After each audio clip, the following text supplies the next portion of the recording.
फक्त कॅमेरामन सोडून सर्वजण खाली बसून घ्या. सर्वांनी खाली बसायचं. कॅमेरामन सोडून सगळ्यांनी खाली बसा. फक्त कॅमेरावाले उभे राहतील. जे सर्वांनी बसून समोर घ्यायचं. उभे आहेत ते सर्व बसा. जे दर्शन घेत आहेत त्यांना दर्शन घेऊ द्या. आमदार नमिता मुंदडा दर्शन नमिता मुंदडा आणि आज आपल्या सर्वांचे लाडके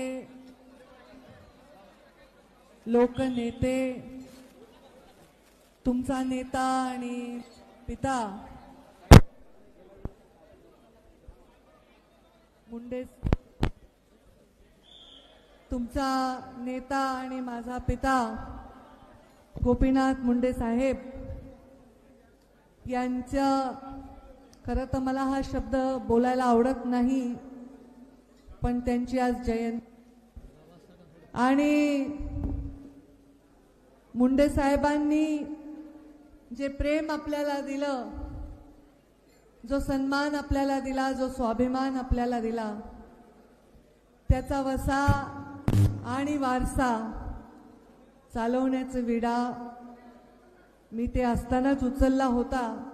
पण त्यांच्या जाण्यानंतर या ठिकाणी जिथे त्यांची समाधी आहे त्या समाधीवर जेव्हा मी त्यांना अंतिम संस्कार करत होते, त्यांना अग्नी देत होते, तेव्हा मी त्यांना शपथ घेतलेली आहे की गोपीनाथ मुंडे हे नाव मी जगाला कधीही विसरू देणार नाही. मुंडे साहेबांचा वारसा हा संघर्षाचा वारसा आहे, सोपा नाही. त्यांना शोभेल असाच संघर्ष मलाही वाटायला आला का नाही जिजा? एकतर आपल्या पित्याचं जाणं सहन करायचं, त्याच नंतर या दोंड तसं, त्यानंतर राजकारणासारख्या या क्षेत्रामध्ये त्याही पेक्षा महत्वाचं म्हणजे बीड जिल्ह्यासारख्या जिल्ह्यामध्ये राजकारण करायचंय. हे काही एवढं सोपं काम नाही, येरा गबाळ्याचं काम नाही. मुंडे साहेबांनी जे विचार दिले, जे संस्कार दिले, त्या संस्काराचीच शिदोरी फक्त आपल्याजवळ होती. बाकी काही मुंडे साहेबांनी असा काही वारसा होता की बाबा धन धान्य संपत्ती नाही. मुंडे साहेबांनी जनसंपत्ती ही आपल्याला वारशामध्ये दिलेली आहे.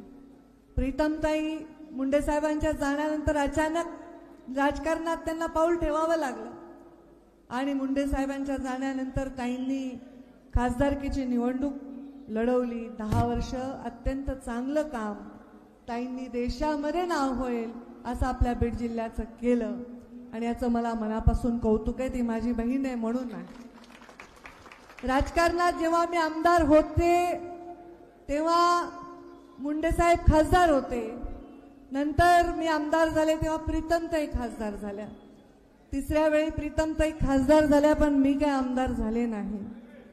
या जिल्ह्याची पालकमंत्री म्हणून 5 वर्ष मी या जिल्ह्याची सेवा केलेली आहे. तेव्हा जिजा तुम्ही आमदार होतात, दोंडे साहेब तुम्ही आमदार होतात, तेव्हा नमिताताई तुम्ही नव्हता, तुम्ही लहान होता, तुम्ही नंतर आल्या.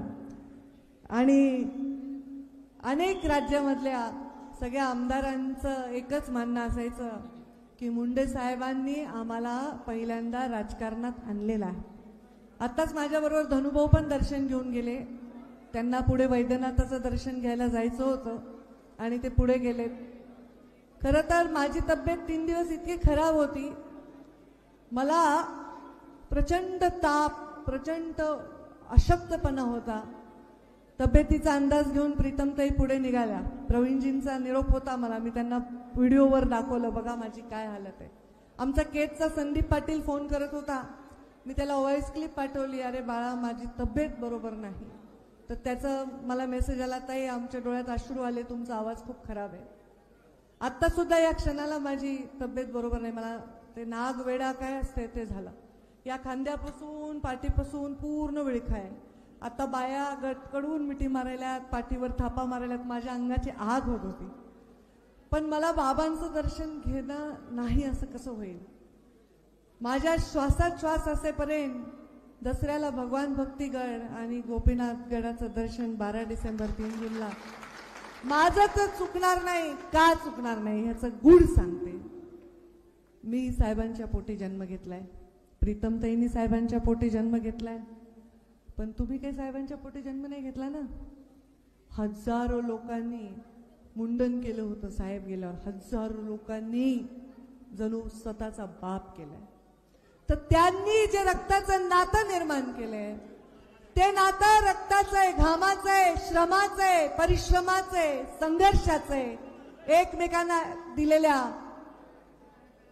ए बाबा मागचे शांत बसा ना, आपण कुठल्या कार्यक्रमात आहोत? शांत बसा. बाहेरच्या जिल्ह्यातून आलेले सगळेजण जिथे आहे तिथे बसा, काही प्रॉब्लेम नाही. हे नातं तुम्ही निर्माण केलंय आणि तुम्ही जर घरामध्ये कुठली तारीख जर काढायची असेल, खाली बसा म्हणूच नका. बाकीचे नुसते खाली बसा, प्रत्येक जण खाली बसा म्हणायला. नुसते बसा, तोंडावर बोट ठेवा आणि बसा खाली. हाताची घडी, बोलल त्याचं दुखल पोट. तुम्ही जर एखाद्या लग्नाची तारीख आली आणि 12 डिसेंबर आली, एखाद्या कार्यक्रमाची तारीख आली आणि 3 जून आली, तर तुम्ही सुद्धा घेत नाहीत. नाही, आपल्याला साहेबांच्या गोपीनाथ गडावर जायचंय. मग माझ्या एवढं काय, माझ्यापेक्षा काकांवर जास्त प्रेम तुम्ही मुंडे साहेबांवर केलंय, तर मी माझ्या कातड्याचे जोडे जरी करून तुमच्या पायात घातले तरीही मी तुमचं ऋण कधीही फेडू शकणार नाही. सगळ्या जातीचे, सगळ्या धर्माचे लोक मुंडे साहेबांमुळे केवळ भरभरून माझ्यावर प्रेम करतात. आज मी इथे बोलायच्या आधीच मी एका गोष्टीचा उल्लेख करू शकते. केज तालुक्यामध्ये झालेली घटना. माझा भाऊ लहान, आता या लोकसभेच्या नाही, आधीच्या निवडणुकीत सरपंच होता, माझ्याबरोबर काम केलंय. मी कधी पक्ष पाहिला नाही. माझं राजकारण 5 वर्ष मंत्री असताना मी विरोधी पक्ष, आपला पक्ष, आपला तुपला, याचा त्याचा, याचा पाहुणा त्याचा पाहुणा, काही पाहिलं नाही. मी पाहिलं ते फक्त माणुसकीचं नातं. माझ्या जिल्ह्यात जन्मलेला प्रत्येक माणसाचा विकासाचा अधिकार आहे हा विश्वास ठेवून मी काम केलं आणि तो विश्वास कमवण्याचं काम. तो माझा भाऊ कुणाच्या तरी आईच्या पोटचं लेकरू सकाळी घरी निघाले आणि परत घरी आलं नाही. त्या आईच्या यातना एक स्त्री समजू शकते. त्या आईच्या दुःखामध्ये मी सहभागी आहे. त्या घरामध्ये असणाऱ्या प्रत्येक स्त्रीच्या, त्या घरात असणाऱ्या त्याच्या भावाच्या, त्याच्या घरच्या आई वडिलांच्या दुःखामध्ये मी सहभागी आहे. आज अशी परिस्थिती परत बीड जिल्ह्यामध्ये येऊ नये हीच मी ईश्वरचरणी, वैद्यनाथाच्या चरणी प्रार्थना करते आणि मुंडे साहेबांच्या चरणी प्रार्थना करते की अशा परिस्थितीशी लढण्याची सक्षमता आणि शक्ती हे माझ्या लोकांमध्ये. आपण जसे आहो त्याचंच, जसा नेता आहे, आता मी मोठी बहीण आहे, मी बाबा जसे करायचे तसे करायचे. बाबा असे मागे पाठीला हात घेऊन चालायचे, तशीला अर्धे लेकरं या परळीमध्ये आमच्या नाथऱ्यामध्ये. हो रे राजे, नाथऱ्यामध्ये, हो रामू तुझा मुलगा दाखवत होता त्या दिवशी बाबा कसे चालते. त्यांनी तर साहेबांना पाहिलंच नाही. आमचा सचिन आहे नाथऱ्याचा, त्याची मुलगी साहेबांसारखं चालवून दाखवाय. आज या राज्यामध्ये मुंडे साहेबां जसं नेता आहे, जसा कार्यकर्ता आहे, तसाच खाली कार्यकर्ता तयार होत असतो.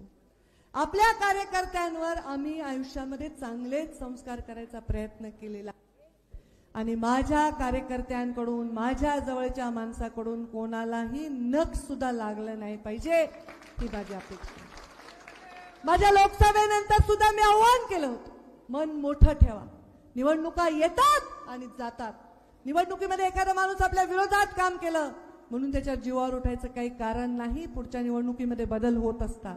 लोक भ्रमात जातात. लोक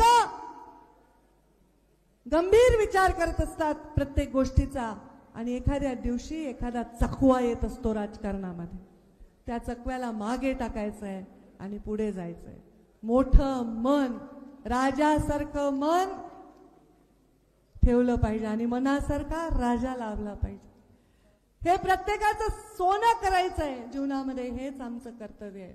त्या लेकराचा जीव गेला त्याच्याबद्दल, त्याची जी निर्घृणपणे त्याचा हत्या झाली त्याच्याबद्दल मी अत्यंत तीव्र संताप व्यक्त करते. त्या लेकराचा जीव गेला ह्याच्याबद्दल मनापासून दुःख व्यक्त करते. ते जे ठिकाण आहे ते दुःखाचं ठिकाण आहे, ते कुठल्याही राजकारणाचं ठिकाण नाही. पोटातून मनापासून मी त्या लेकराचा जीव गेला ह्याच्याबद्दल दुःख व्यक्त करते. मी स्वतः देवेंद्र फडणवीसांना बोलले, मी स्वतः एसपींना बोलले आणि मी सांगितलं की याच्यामध्ये जोही कोणी दोषी असेल, जो खरा दोषी असेल, ज्यांनी खरंच याच्यामध्ये ह्या लेकराचा जीव घेतलाय, त्याला कडक शिक्षा झालीच पाहिजे, हा माझा आग्रह. आज मी त्या लेकराला श्रद्धांजली वाहते. त्यांनी किती स्वप्न पाहिले असतील, सरपंच, उद्या निवडणूक लढायची, जिल्हा परिषद लढायची, काय काय स्वप्न असतील, ती स्वप्न अशी काढून घ्यायचा अधिकार कोणालाही. तुम्हाला राग आलाय ना, एखाद्याने तुमचं कॉलर धरली ना, तुम्ही पण त्याचा धरा जास्तीत जास्त. एखाद्याने एक थोबाडीत मारली, तुम्ही 2 मारा. एखाद्याचा जीव घ्यायला तुम्ही काही ईश्वर आहेत का, असुर आहेत, राक्षस आहेत? हे चालणार नाही. हे आपल्या जिल्ह्यात चालणार नाही. ह्याचं राजकारण सुद्धा चालणार नाही आणि अशा प्रकारचं वर्तन सुद्धा हे चालणार नाही. त्याबद्दल मी दुःख व्यक्त करते. त्याच्याबद्दल सगळ्या जिल्ह्यातल्या नेत्यांनी सुद्धा दुःख व्यक्त केलंय. मी अक्षय मुंदडांना फोन केला होता. कुठे गेला अक्षय? मी त्यांना फोन केला. म्हणलं आता बाबा, ते नेहमी मला म्हणते विमलताई नंतर ताई तुम्हीच माझ्या आईच्या जागी आहेत. तर मी म्हणलं आता माझं लेकरू म्हणून तूच जा, कारण माझी तब्येत बिघडलेली होती. मला अंथरुणातून निघता येईना, नागवेड्याचं दुखणं वाईट असतंय, ताप नुसता अशा ठणका. अशा परिस्थितीत डॉक्टर म्हणले कुठे अशा ठिकाणी जाऊ नका, गर्दीत जाऊ नका. तरी पण मी आज आले. मी अक्षयला म्हणलं बाबा तू त्यांच्या लेकराच्या घरी जाऊन भेटून ये, त्यांच्या आई वडिलांच्या सांत्वन कर, त्यांचं म्हणणं काय म्हण आणि त्यांना सांग की पंकजा ताई आणि सर्व परिवार तुमच्या दुःखात सहभागी आहे, तुमच्या पाठीशी खंबीरपणे उभा आहे. आणि म्हणून आज मी हे वाक्य उच्चारले, हे शब्द बोलले, हे माझ्या बाबांचे संस्कार आहेत. ते गृहमंत्री होते या राज्याचे आणि ते राज्याचे गृहमंत्री असताना त्यांनी असंख्य गुन्हेगारांना यमसदनाला पाठवलं होतं. ते राज्याचे गृहमंत्री असताना त्यांनी मुंबईला पूर्णपणे अंडरवर्ल्ड मुक्त करण्याचं काम केलं होतं. त्यांच्यामुळे अंडरवर्ल्डचे मोठे मोठे गुन्हेगार देश सोडून पळून गेले, ते अजून परत आले नाही. ते मुंडे साहेबांनी, मोठे मोठे रिटायर अधिकारी आज इंटरव्ह्यू मध्ये मुंडे साहेबांचा उल्लेख करतात की मुंडे साहेबांनी ज्या पद्धतीने ग्रह खातं सांभाळलं होतं. मी देवेंद्रजींनाही सांगितलं, अशा घटना सगळ्या राज्यभर जरी घडल्या तरी तेवढ्याच संवेदनशील आहेत. बीड जिल्ह्याच्या बद्दल कुठलाही बदनामीचा प्रयत्न याच्यामध्ये होण्याचं काही कारण नाही.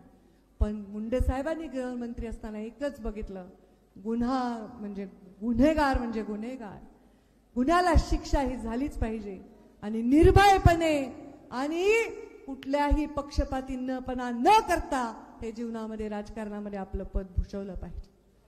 ज्याला शत्रूला सुद्धा ज्यांच्यावर प्रेम येतं, शत्रूला सुद्धा ज्यांच्या जाण्यामध्ये आजही मन भरून येतो, देशाच्या कुठल्याही कोपऱ्यामध्ये माणूस म्हणत नाही की या माणसाने माझं काही वाईट केलं, त्याची लेख म्हणून मी तुम्हाला आश्वस्त करते.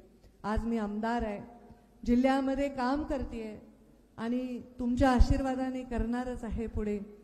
तुमचा आशीर्वाद मिळाल्यानंतर पुढचं काम करत असताना या जिल्ह्यातील, कारण आता मी आमदार काही परळीची नाही, फक्त परळीला डबल आमदार झाले, पण मी जिल्ह्याचे आमदार आहे कारण मला आमदारांनी निवडून दिले आणि त्याच्यामुळे या जिल्ह्याच्या प्रत्येक प्रश्नाला मार्गी लावण्यासाठी, या जिल्ह्याच्या प्रत्येक दुःखी माणसाच्या पाठीवर हात फिरवण्यासाठी, या जिल्ह्याच्या प्रत्येक उत्साही माणसाच्या पाठीमागे शक्ती उभी करण्यासाठी, ज्याच्या ज्याच्या डोळ्यात स्वप्न आहेत त्याच्या स्वप्नाला ताकद देण्यासाठी मी माझ्या आयुष्याचा प्रत्येक क्षण खर्ची घालणार आहे. हे वचन माझ्या बापाच्या समाधीच्या साक्षीने मी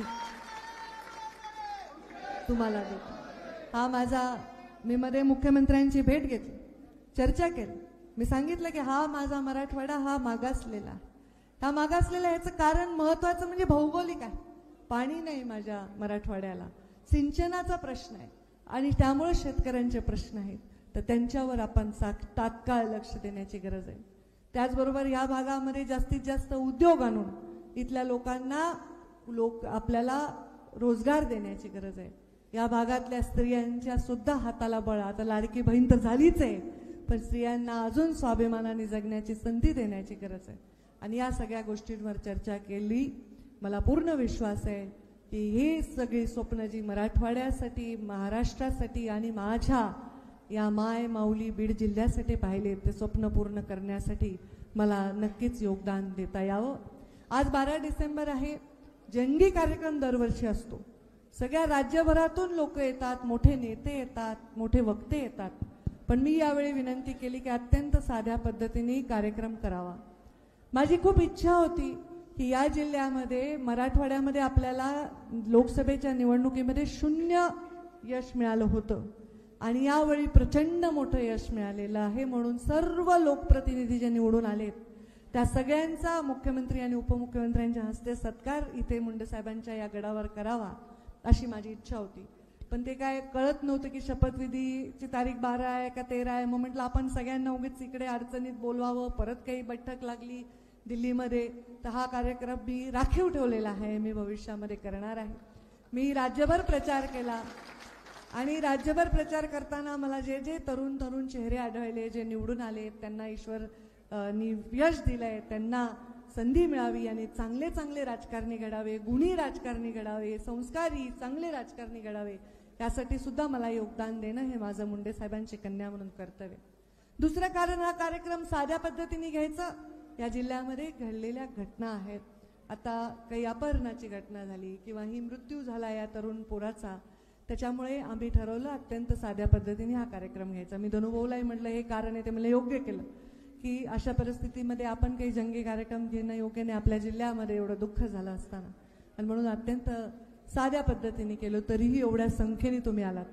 बघा ते गेवराईमधले लोक आलेत, बोरकर दिसायलेत मला, आमचे इथे आमच्या साताऱ्यावरून, साताऱ्याचे आहेत पण राहतात मुंबईला, नवी मुंबईला. आमचे डॉक्टर आलेले आहेत आणि ती जी मशाल आहे, ती मशाल डॉक्टर खाडे किती वर्ष झाले घेऊन यायले? 11 वर्ष झाले. लोक चालत येतात, टाळ्या वाजवा यांच्यासाठी. सिंदखेड राजाहून आता डॉक्टर कायंदे पण आलेत आणि आमचे आमदार पण कायंदेच आहे, दोघंही कायंदेत. मी त्यांच्या विरोधात जरी प्रचार केला तरी आशीर्वाद दिलाय, असं नाही की नाही. आणि आमचे केडेकर पण आले जे त्यांच्या विरोधात उभे होते. आता थोडे 2-3 मतदारसंघात थोडं गडबड होती की 3ही लोक उभे होते, 3 लोकांनी प्रचाराला बोलवलं होतं. पण हे लोक इथे आलेले आहेत. हे लोक वर्षानुवर्ष येतात इथे, वर्षानुवर्ष मुंडे साहेबांच्या दर्शनाला येतात. ही पुण्याई फार थोर आहे, हे पुण्याई फार मोठी आहे, हे फार मोठे आशीर्वाद आहे. आणि नरेंद्र मोदींच्या नेतृत्वाखाली काम करणं हाही तेवढाच मोठा आशीर्वाद आहे. नरेंद्र मोदींनी जेव्हा एखाद्याला एखादी जबाबदारी दिली तर ती पार करणं सुद्धा भाग्य आहे. त्यांनी मला स्टार प्रचारक केलं होतं 14ला, त्याच्यानंतर 19ला आणि 24ला. 14ला माझा सर्वस्व, माझे पाप गेला तरी मी संघर्ष यात्रा काढली आणि महाराष्ट्रात पक्षाला बळ देण्यासाठी मी रात्रंदिवस एक केला. 19ला मी स्वतः निवडणूक लढत होते. धनुभाऊन माझी फाईट होती, अत्यंत कठीण लढाई होती. असं समोरासमोर आम्ही लढू शकतो, दुसरा माणूस असेल तर मग काही प्रॉब्लेम नाही, पण एवढी लढाई कठीण होती. तरीही मी रात्र्यामध्ये 60-70 सभा तेव्हाही दिल्या आणि राज्यभरामध्ये काम केलं, कारण मोदीजींनी स्टार प्रचारक केलं होतं. आणि आता सुद्धा माझा स्वतःचा मतदारसंघ जो गोपीनाथ मुंडेंनी जिथे कमळ लावलं तिथे कमळ नाही ही भावना लोकांची असली तरी मी म्हणलं आपलंच आहे, घड्याळ सुद्धा दाबा. आणि मग राज्यभर मी फिरले, आपला पक्ष मोठा करावा. हे मुंडे साहेबांची जी समाधी आहे ही कमळात आहे. दरवेळी मी सांगते कमळातच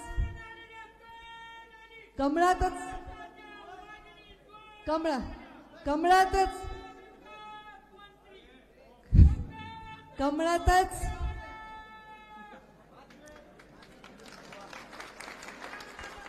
ही समाधी मी कमळातच का बांधली असेल, का मला दुसरं काही नाही सुचलं. पण ती बुद्धी मला कशामुळे दिली देवाने मला माहित नाही. पण ज्या कमळासाठी मुंडे साहेबांनी प्रत्येक श्वास खर्ची घातला, आपल्या जीवनातले सुवर्ण क्षण सुद्धा कमळाला दिले. ना कधी घरात लेकीचा वाढदिवस पाहिला, ना आजारपण पाहिलं, ना दुःख पाहिलं, ना सुख पाहिलं. तिन्ही लेकी आमच्या आईच्या गळ्यात बांधून की तू यांना संस्कार दे, तू यांना एकटा उभी कर, मोठं कर. मी मात्र देशासाठी, राज्यासाठी, राष्ट्रासाठी काम करणार आहे. कारण मी त्या मुशीतून आले, राष्ट्रीय स्वयंसेवक संघाच्या त्या संस्कारातून आले. राष्ट्र प्रथम आणि संघटन आपलं सर्वश्रेष्ठ आहे. अनेक गोष्टी सहन करत करत, अनेक संध्या घेत घेत त्या संधीचं सोनं करत साहेबांचं आयुष्य गेलं. आणि आता साहेबांनी या कमळामध्ये विश्रांती घेतलेली आहे. आणि मला माहित नाही मी हे किती दिवस चालवू शकेन, माझी लायकी पण नाही याला पेंट करायची. पण तुमच्या सगळ्यांच्या आशीर्वादाने होत असतं. ईश्वराने, बाबांनी, भगवान बाबांनी मला आशीर्वाद द्यावे की ज्या कुळात जन्मले त्या कुळाचा, ज्या वंचित समाजात जन्मले, म्हणजे जात नाही म्हणत बरं का, मी या मराठवाड्यातला मी सगळ्याच वंचित आहे ना. काहीतल्या पाणी काही जात बघून येतं का की बाबा ह्याच्या मळ्यात येतं, त्याच्या येत नाही, त्याच्या येत नाही, असं नाही ना. सगळेच वंचित आहेत नाही विकासापासून. त्या वंचितात जन्माला आले, ज्या भागात जन्माला आले आणि ज्यांना मी जन्म दिला त्यांचं उत्थान आणि त्यांचा उद्धार करण्याची क्षमता ही माझ्यामध्ये यावी. न्याय देवतेचा तराजू जसा हातामध्ये असतो आणि त्या तराजूमध्ये खरं खरं आणि खोट्याला खोटं असतं, तसं खरं आणि खरं खोटं करण्याची शक्ती माझ्यामध्ये यावी. आणि आपल्या जीवनामध्ये मुंडे साहेबांनी जो मंत्र दिलाय त्या मंत्राला कधीही मी मुठमाती देऊ नये एवढी माझ्यामध्ये नेहमी शक्ती असावी. काय मंत्र आहे तो? मी थकणार नाही, मी रुकणार नाही, मी कोणासमोर कधीही झुकणार नाही.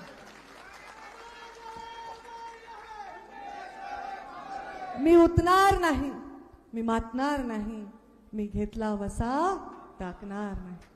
तुमच्यापैकी काही लोकांना हक्कानी पाठीत धपाटा मारू शकते, काही लोकांना तुझं चूक आहे रे तू गप्पाच म्हणू शकते. हे बघा हसायले. मी कधी पाठीत खंजीस कुपरणाऱ्याची औलाद नाही.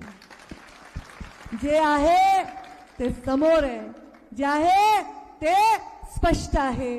खोटेपणा हे माझ्या रक्तात नाही. आणि म्हणून याच्या कमळात माझा बाप विश्रांती घेत आहे. उद्या वेळ आली तर इथेच माझी विश्रांती होईल. हे माझ्या आयुष्याचा प्रवास आहे. आणि त्याच्यामुळे माझ्या या मी जेव्हा लहान होते ना, एवढीशी पंकुताई म्हणायचे लोक मला, पंकुताई साहेब म्हणायचे पंकुताई. तर एवढी होते तेव्हा मी कुणाला भेटायचे 12-13 वर्षाची असताना. इथं नाही भेटायचे तुम्हाला कोणाला.